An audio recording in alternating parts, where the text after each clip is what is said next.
ਖਾਲਸਾ ਜੀਵਨ। ਸੱਚਖੰਡ ਵਾਸੀ ਗਿਆਨੀ ਗੁਰਬਚਨ ਸਿੰਘ ਜੀ ਖਾਲਸਾ ਭਿੰਡਰਾਂ ਵਾਲੇ ਕਲਗੀਧਰ ਪਿਤਾ ਜੀ ਦੀ ਬਖਸ਼ਿਸ਼। ਜਗਰਾਵਾਂ ਤੋਂ 3 ਮੀਲ ਦੂਰ ਸਤਲੁਜ ਦਰਿਆ ਦੀ ਸਰਹੰਦ ਨਹਿਰ ਦੇ ਕੰਢੇ ਇੱਕ ਅਖਾੜਾ ਨਗਰ ਹੈ।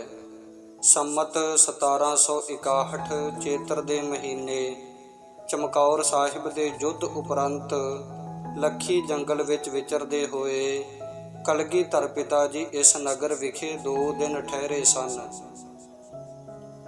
ਇਸ ਪਿੰਡ ਦੀ ਇੱਕ ਬਿਰਧ ਮਾਤਾ ਸੇਵੀ ਨੇ ਅਤਿਅੰਤ ਸ਼ਰਧਾ ਨਾਲ ਅਤੇ ਪ੍ਰੇਮ ਨਾਲ ਸਤਿਗੁਰੂ ਜੀ ਦੀ ਸੇਵਾ ਮਿੱਠਾ ਪਾ ਕੇ ਸਮੇਤ ਮਲਾਈ ਦੁੱਧ ਛਕਾ ਕੇ ਕੀਤੀ। ਮਾਤਾ ਸੇਵੀ ਦਾ ਪੁੱਤਰ ਸਤਿਗੁਰਾਂ ਦਾ ਹੁਕਮ ਮੰਨ ਕੇ 5 ਪਿਆਰਿਆਂ ਤੋਂ ਖੰਡੇ ਬਾਟੇ ਦਾ ਅੰਮ੍ਰਿਤ ਛਕ ਕੇ ਸਿੰਘ ਸੱਜ ਕੇ ਭਾਈ ਮੁਹੱਬਤ ਸਿੰਘ ਬਣਿਆ। ਹਜ਼ੂਰ ਨੇ ਬਖਸ਼ਿਸ਼ ਕੀਤੀ। ਇਸ ਵੰਸ਼ ਵਿੱਚ ਇੱਕ ਬ੍ਰਹਮ ਗਿਆਨੀ ਸੂਰਬੀਰ ਬਲੀ ਗੁਰਸਿੱਖ ਰਹਿਤ ਵਿੱਚ ਪਰਪੱਕ ਅਵਸਥਾ ਵਾਲਾ ਖਾਲਸੇ ਦੇ ਅਸੂਲਾਂ ਵਿੱਚ ਪੂਰਨ ਸਿੰਘ ਪੈਦਾ ਹੋ ਕੇ ਗੁਰਮਤ ਦੇ ਪ੍ਰਚਾਰ ਦਾ ਭਾਰੀ ਪ੍ਰਵਾਹ ਚਲਾਵੇਗਾ।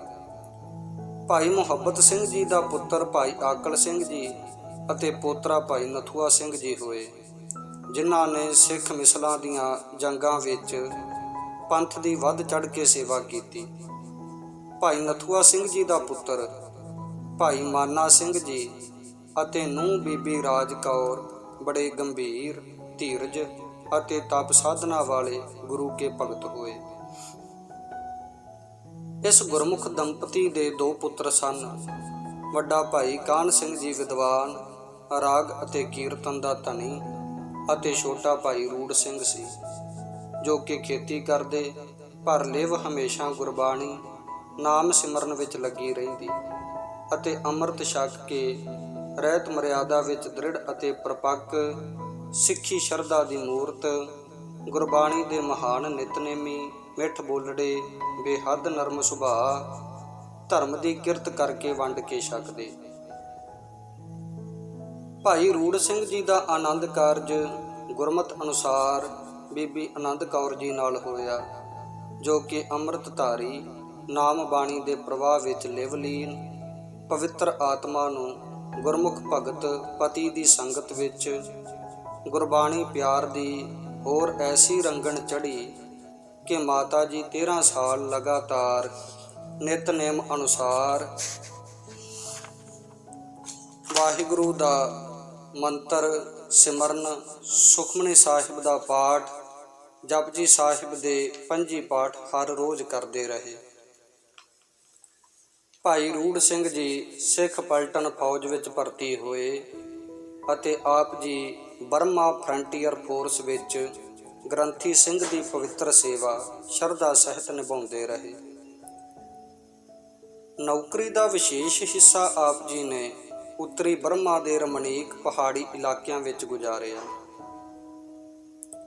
ਇਹਨਾਂ ਦੇ ਘਰ 2 ਹੋਣਹਾਰ ਜਨਮ ਤੋਂ ਭਗਤ ਧਰਮ ਵਿੱਚ ਅਰੂੜ ਬਾਲਕਾਂ ਨੇ ਜਨਮ ਲਿਆ। ਵੱਡੇ ਭਾਈ ਹਜ਼ਾਰਾ ਸਿੰਘ ਜੀ ਅਤੇ ਛੋਟੇ ਪੁੱਤਰ ਜੋ ਕਿ ਖਾਲਸਾ ਪੰਥ ਵਿੱਚ ਗਿਆਨੀ ਗੁਰਬਚਨ ਸਿੰਘ ਜੀ ਖਾਲਸਾ ਭਿੰਡਰਾਂ ਵਾਲਿਆਂ ਦੇ ਨਾਮ ਨਾਲ ਪ੍ਰਸਿੱਧ ਹੋਏ। ਭਾਈ ਹਜ਼ਾਰਾ ਸਿੰਘ ਜੀ ਦਾ ਜਨਮ ਸੰਮਤ 1946 ਬਿਕਰਮੀ ਵਿੱਚ ਹੋਇਆ। ਆਪ ਇਸ ਗੁਰਮੁਖ ਵੰਸ਼ ਦੀ ਅਗੰਮੀ ਪ੍ਰੇਰਨਾ ਅਨੁਸਾਰ ਉੱਚ ਕੋਟੀ ਦੇ ਗੁਰਬਾਣੀ ਦੇ ਸ਼ੁੱਧ ਪਾਠੀ ਅਤੇ ਵਿਦਵਾਨ ਹੋਏ।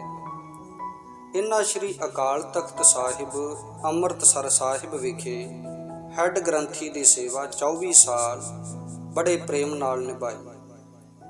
ਆਪ ਜੀ ਦੀ ਆਵਾਜ਼ ਬੜੀ ਰਸੀਲੀ ਅਤੇ ਦਿਲ ਖਿੱਚਵੀਂ ਸੀ।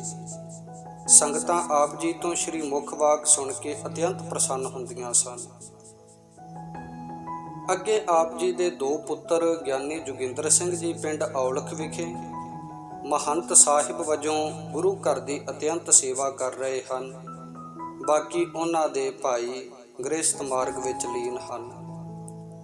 ਭਾਈ ਰੂੜ ਸਿੰਘ ਅਤੇ ਮਾਤਾ ਆਨੰਦ ਕੌਰ ਜੀ ਸਦਾ ਸਿਮਰਨ ਭਜਨ ਵਿੱਚ ਜੁੜੇ ਰਹਿੰਦੇ ਸਨ। ਸਤਿਗੁਰੂ ਜੀ ਦੀ ਕਿਰਪਾ ਸਹਿਤ ਘਰ ਵਿੱਚ ਸ੍ਰੀ ਗੁਰੂ ਗ੍ਰੰਥ ਸਾਹਿਬ ਜੀ ਦੇ ਕਈ ਪਾਠ ਹੋਏ, ਜੋ ਮਾਤਾ ਜੀ ਨੇ ਬੜੇ ਧਿਆਨ, ਚਿੱਤ ਦੀ ਇਕਾਗਰਤਾ, ਪ੍ਰੇਮ, ਸ਼ਰਧਾ ਅਤੇ ਵਿਸ਼ਵਾਸ ਨਾਲ ਗੁਰੂ ਕੀ ਹਜ਼ੂਰੀ ਵਿੱਚ ਬੈਠ ਕੇ ਸਰਵਣ ਕੀਤੀ। ਪਵਿੱਤਰ ਜਨਮ।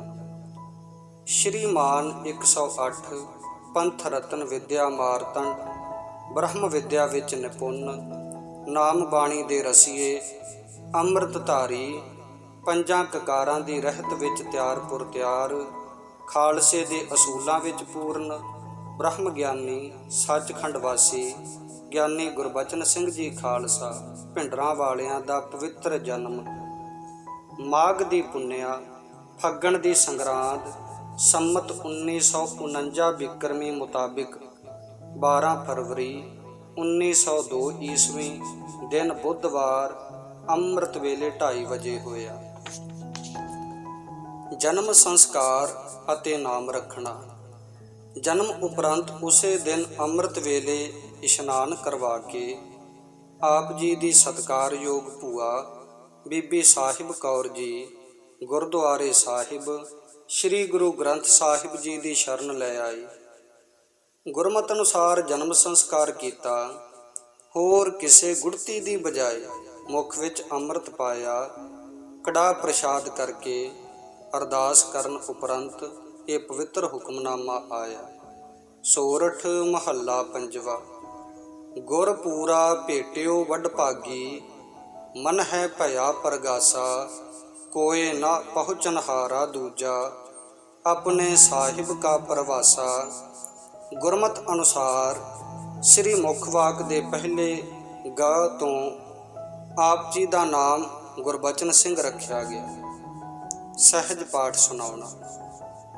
ਉਸੇ ਦਿਨ ਤੋਂ ਸ੍ਰੀ ਗੁਰੂ ਗ੍ਰੰਥ ਸਾਹਿਬ ਜੀ ਦਾ ਸਹਿਜ ਪਾਠ ਬਾਲਕ ਦੇ ਜਨਮ ਦੀ ਖੁਸ਼ੀ ਵਿੱਚ ਘਰ ਵਿਖੇ ਆਰੰਭ ਕਰਕੇ 40 ਦਿਨਾਂ ਵਿੱਚ ਭੋਗ ਪਾਇਆ ਗਿਆ।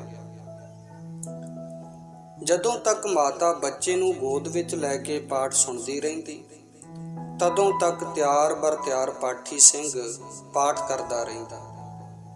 ਫਿਰ ਸਤਿਗੁਰੂ ਜੀ ਦਾ ਸੁੱਖ ਆਸਣ ਹੋ ਜਾਂਦਾ। ਇਸ ਤਰ੍ਹਾਂ ਸਾਰਾ ਸਹਿਜ ਪਾਠ ਹੋਇਆ, ਜਿਸ ਕਰਕੇ ਮਾਂ ਦੀ ਗੋਦ ਵਿੱਚ ਦੁੱਧ ਚੁੰਘ ਰਹੇ ਹੋਣਹਾਰ ਬਾਲਕ ਦੀ ਰੂਹ ਗੁਰਬਾਣੀ ਦੇ ਅੰਮ੍ਰਿਤ ਰਸ ਵਿੱਚ ਭਿੱਜੀ ਰਹਿੰਦੀ। ਮਾਤਾ ਜੀ ਦਾ ਵਿਛੋੜਾ ਅਤੇ ਦਾਦੀ ਜੀ ਨੇ ਪਾਲਣਾ। ਅਜੇ ਆਪ ਜੀ ਦੀ ਉਮਰ 13 ਕੁ ਮਹੀਨਿਆਂ ਦੀ ਸੀ, ਜਦੋਂ ਕਿ ਘੱਲੇ ਆਵਹਿ ਨਾਨਕਾ, ਸੱਦੇ ਉੱਠੀ ਜਾਹੇ। ਗੁਰੂ ਹੁਕਮ ਅਨੁਸਾਰ ਆਪ ਜੀ ਦੇ ਮਾਤਾ ਜੀ ਸਦਾ ਲਈ ਵਿਛੋੜਾ ਦੇ ਕੇ ਰੱਬ ਦੇ ਪਿਆਰੇ ਹੋ ਗਏ। ਉਸ ਸਮੇਂ ਆਪ ਜੀ ਦੇ ਪਿਤਾ ਬਰਮਾ ਵਿੱਚ ਸਨ। ਆਪ ਜੀ ਦੀ ਸਾਂਭ ਸੰਭਾਲ ਸਤਿਕਾਰਯੋਗ ਦਾਤੀ ਮਾਤਾ ਰਾਜ ਕੌਰ ਜੀ ਦੇ ਜਿੰਮੇ ਆਈ। ਆਪ ਜੀ ਦੇ ਪਿਤਾ ਨੌਕਰੀ ਤੋਂ ਵਿਹਲੇ ਹੋ ਕੇ ਬਰਮਾ ਤੋਂ ਵਾਪਸ ਆ ਗਏ ਅਤੇ ਘਰ ਵਾਹੀ ਖੇਤੀ ਕਰਨ ਲੱਗ ਪਏ, ਜਿਨ੍ਹਾਂ ਨੂੰ ਸਾਰੀ 5 ਗ੍ਰੰਥੀ ਅਤੇ 110 ਪੱਤਰੇ, 10ਮ ਗ੍ਰੰਥ ਸਾਹਿਬ ਜੀ ਅਤੇ 200 ਤੋਂ ਵੱਧ ਸ੍ਰੀ ਗੁਰੂ ਗ੍ਰੰਥ ਸਾਹਿਬ ਜੀ ਦੇ ਸ਼ਬਦ ਜ਼ਬਾਨੀ ਯਾਦ ਸਨ। ਇਤਨਾ ਸਾਰਾ ਨਿਤਨੇਮ ਉਹ ਹਰ ਰੋਜ਼ ਕਰਿਆ ਕਰਦੇ। ਆਪ ਜੀ ਦੇ ਸਾਧੇ ਹੋਏ ਗੁਰਬਾਣੀ ਦੇ ਅਭਿਆਸੀ ਨਿਧਿਆਸੀ ਜੀਵਨ ਦਾ ਬਾਲਕ ਗੁਰਬਚਨ ਸਿੰਘ ਜੀ ਉੱਤੇ ਬੜਾ ਮਿੱਠਾ ਅਤੇ ਡੂੰਘਾ ਅਸਰ ਪਿਆ। ਬਾਲ ਅਵਸਥਾ।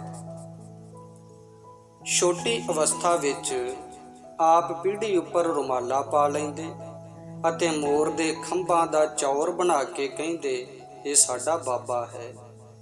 ਫਿਰ ਘੜੋਂ ਗੁੜ ਲੈ ਕੇ ਨਾਲ ਦੇ ਬੱਚਿਆਂ ਨੂੰ ਪ੍ਰਸ਼ਾਦ ਰੂਪ ਵਿੱਚ ਵੰਡਦੇ। ਬਾਲ ਉਮਰੇ ਆਪ ਜੀ ਦਾ ਸਰੀਰ ਪਤਲਾ ਅਤੇ ਫੁਰਤੀਲਾ ਸੀ। ਨਾ ਤਾਂ ਆਪ ਬਹੁਤਾ ਖੇਡਦੇ, ਨਾ ਬਹੁਤਾ ਬੋਲਦੇ, ਸਗੋਂ ਮਸਤ ਸੁਭਾਅ ਤੇ ਵੈਰਾਗ ਵਿੱਚ ਰਹਿੰਦੇ। ਵਿਦਿਆ ਸੰਸਕਾਰ। ਜਦ ਆਪ 4.5 ਸਾਲਾਂ ਦੇ ਹੋਏ ਤਾਂ ਪੁਰਾਤਨ ਖਾਲਸੇ ਦੀ ਰੀਤੀ ਅਨੁਸਾਰ ਤਾਇਆ ਬਾਬਾ ਕਾਹਨ ਸਿੰਘ ਜੀ ਨੇ ਕੜਾਹ ਪ੍ਰਸ਼ਾਦ ਕਰਕੇ ਸ੍ਰੀ ਗੁਰੂ ਗ੍ਰੰਥ ਸਾਹਿਬ ਜੀ ਦੀ ਹਜ਼ੂਰੀ ਵਿੱਚ ਅਰਦਾਸ ਕਰਕੇ ਆਪ ਜੀ ਨੂੰ ਗੁਰਮੁਖੀ ਦੇ ਪਹਿਲੇ 5 ਅੱਖਰ ਲਿਖ ਕੇ ਗੁਰਮੁਖੀ ਦੀ ਵਿੱਦਿਆ ਦੇਣੀ ਆਰੰਭੀ। ਗੁਣਵਾਨ ਤਾਇਆ ਜੀ ਨੇ ਇਹਨਾਂ ਨੂੰ 5 ਗ੍ਰੰਥੀ, 22 ਵਾਰਾਂ, ਭਗਤਾਂ ਦੀ ਬਾਣੀ, 10 ਗ੍ਰੰਥੀ ਦਾ ਸ਼ੁੱਧ ਪਾਠ ਸਰਲ ਕਰਵਾਇਆ ਅਤੇ 5 ਬਾਣੀਆਂ ਦਾ ਨਿਤਨੇਮ ਕੰਠ ਕਰਵਾਇਆ। ਆਪ ਜੀ ਦੇ ਵੈਰਾਗਮਈ ਇਲਾਹੀ ਕੀਰਤਨ ਨਾਲ ਬਾਲਕ ਦੀ ਰੂਹ ਕਿਸੇ ਅਗੰਮੀ ਆਨੰਦਮਈ ਖੇੜੇ ਵਿੱਚ ਸਤਿਗੁਰੂ ਜੀ ਦੇ ਚਰਨਾਂ ਵਿੱਚ ਜੁੜੀ ਰਹਿੰਦੀ। ਤਾਇਆ ਜੀ ਦੀ ਘਾਲਣਾ ਕਰਕੇ 7 ਸਾਲ ਦੀ ਅਵਸਥਾ ਵਿੱਚ ਆਪ ਜੀ ਸ੍ਰੀ ਗੁਰੂ ਗ੍ਰੰਥ ਸਾਹਿਬ ਜੀ ਦੇ ਸ਼ੁੱਧ ਅਖੰਡ ਪਾਠੀ ਬਣ ਗਏ। ਗੁਰਬਾਣੀ ਭਾਸ਼ਾ ਦੀ ਸਰਲਤਾ, ਇਸ ਦੇ ਡੂੰਘੇ ਅਰਥਾਂ ਨੂੰ ਸਮਝਣ ਵਿਚਾਰਨ ਲਈ ਤਾਇਆ ਜੀ ਨੇ ਇਹਨਾਂ ਨੂੰ ਹੋਰ ਗ੍ਰੰਥ ਜਿਵੇਂ ਭਾਈ ਗੁਰਦਾਸ ਜੀ ਦੀਆਂ ਵਾਰਾਂ, ਕਬਿੱਤ ਸਵਈਏ, ਸ੍ਰੀ ਨਾਨਕ ਪ੍ਰਕਾਸ਼, ਸ੍ਰੀ ਗੁਰਪ੍ਰਤਾਪ ਸੂਰਜ ਗ੍ਰੰਥ, ਪ੍ਰਬੋਧ ਚੰਦਰ ਨਾਟਕ ਆਦਿ ਵੀ ਪੜ੍ਹਵਾਏ। ਦਾਦਾ ਜੀ ਦਾ ਗੁਰਪੁਰੀ ਪਿਆਨਾ ਅਤੇ ਭੂਆ ਜੀ ਨੇ ਪਾਲਣਾ। ਸਮੇਂ ਨਾਲ ਦਾਦੀ ਜੀ ਵੀ ਗੁਰਪੁਰੀ ਪਿਆਨਾ ਕਰ ਗਏ। ਫਿਰ ਇਹਨਾਂ ਦੇ ਭੂਆ ਬੀਬੀ ਸਾਹਿਬ ਕੌਰ ਜੀ ਇਹਨਾਂ ਨੂੰ ਆਪਣੇ ਨਾਲ ਪਿੰਡ ਕਿਸ਼ਨਪੁਰੇ ਲੈ ਆਏ। ਉਹਨਾਂ ਨੇ ਬੜੀ ਰੀਝ ਨਾਲ ਇਹਨਾਂ ਦੀ ਸੇਵਾ ਕੀਤੀ ਅਤੇ ਹਰ ਤਰ੍ਹਾਂ ਨਾਲ ਮਾਤਾ ਨਾਲੋਂ ਵੱਧ ਪਿਆਰ ਅਤੇ ਸਤਿਕਾਰ ਦਿੱਤਾ। ਉੱਥੋਂ ਦੇ ਸਕੂਲ ਵਿੱਚ ਆਪ ਜੀ ਨੇ ਕੁਝ ਵਿੱਦਿਆ ਪ੍ਰਾਪਤ ਕੀਤੀ। ਹਿੰਦੂ ਮੱਤ ਦੇ ਗ੍ਰੰਥ ਪੜ੍ਹਨੇ। ਕਿਸ਼ਨਪੁਰੇ ਲਾਗੇ ਇੱਕ ਉਦਾਸੀ ਸਾਧੂ ਮਹੰਤ ਲਾਲ ਦਾਸ ਦਾ ਡੇਰਾ ਸੀ, ਜੋ ਸੰਸਕ੍ਰਿਤ ਭਾਸ਼ਾ ਦਾ ਭਾਰੀ ਵਿਦਵਾਨ ਸੀ। 13 ਕੁ ਸਾਲ ਦੀ ਉਮਰ ਵਿੱਚ ਆਪ ਜੀ ਉਸ ਸਾਧੂ ਕੋਲ ਸੰਸਕ੍ਰਿਤ ਭਾਸ਼ਾ ਪੜ੍ਹਨ ਹਿੱਤ ਜਾਣ ਲੱਗ ਪਏ। ਬੜੇ ਆਦਰ ਅਤੇ ਪ੍ਰੇਮ ਭਾਵਨਾ ਨਾਲ ਉਹਨਾਂ ਦੀ ਸੇਵਾ ਕਰਦੇ ਰਹੇ। ਉਹਨਾਂ ਨੇ ਬੜੇ ਪਿਆਰ ਨਾਲ ਇਹਨਾਂ ਨੂੰ ਰਾਮਾਇਣ, ਮਹਾਭਾਰਤ ਅਤੇ ਹੋਰ ਹਿੰਦੂ ਧਾਰਮਿਕ ਗ੍ਰੰਥਾਂ ਦਾ ਅਧਿਐਨ ਕਰਾਇਆ। ਯੋਗ ਵਸਿਸ਼ਟ ਅਤੇ ਹੋਰ ਵੈਦਿਕ ਗ੍ਰੰਥਾਂ ਨੂੰ ਪੜ੍ਹਨ, ਸਮਝਣ ਅਤੇ ਵਿਚਾਰਨ ਉਪਰੰਤ ਆਪ ਵਿੱਦਿਆ ਵਿੱਚ ਪ੍ਰਵੀਣ ਹੋ ਗਏ। 17 ਸਾਲ ਦੀ ਉਮਰ ਵਿੱਚ ਆਪ ਮੁੜ ਆਪਣੇ ਜਨਮ ਅਸਥਾਨ ਅਖਾੜੇ ਨਗਰ ਆ ਗਏ।